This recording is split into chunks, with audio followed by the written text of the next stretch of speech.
തലസ്ഥാന നഗരവാസികളുടെ ഹൃദയം കവർന്നവനായിരുന്നു ശ്രീകണ്ഠേശ്വരൻ ശിവകുമാർ. സ്വഭാവ ഗുണം കൊണ്ട് കൊച്ചു കുഞ്ഞുങ്ങൾക്ക് പോലും പ്രിയപ്പെട്ടവനായ ഗജരാജൻ.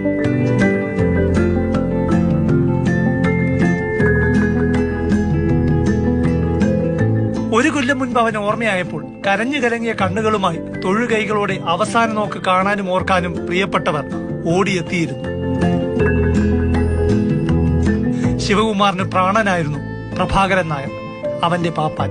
വിങ്ങിപ്പൊട്ടി അദ്ദേഹം അന്ന് അവിടെ ഉണ്ടായിരുന്നു. കാലമേറുമ്പോൾ ഓർമ്മകൾ മങ്ങിത്തുടങ്ങും.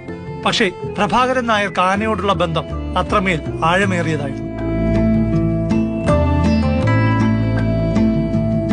പ്രഭാകരൻ നായർക്ക് ഇന്നലത്തെ ദിനം ഉറ്റ ബന്ധു വേർപിരിഞ്ഞതിന്റെ 1ാം വാർഷികമായിരുന്നു. 24 കൊല്ലം താൻ പൊന്നുപോലെ കൊണ്ടു നടന്ന ശിവകുമാർ വേർപിരിഞ്ഞതിന്റെ വാർഷികം. തിരുവല്ലം പരശുരാമ ക്ഷേത്രത്തിൽ ബന്ധുക്കൾക്ക് ബലിയർപ്പിക്കാനിരിക്കുന്നവരുടെ കൂട്ടത്തിലെയാൾ ഒരു ആനയ്ക്ക് തർപ്പണം നടത്തുകയാണെന്ന് ആർക്കും അറിയില്ലായിരുന്നു.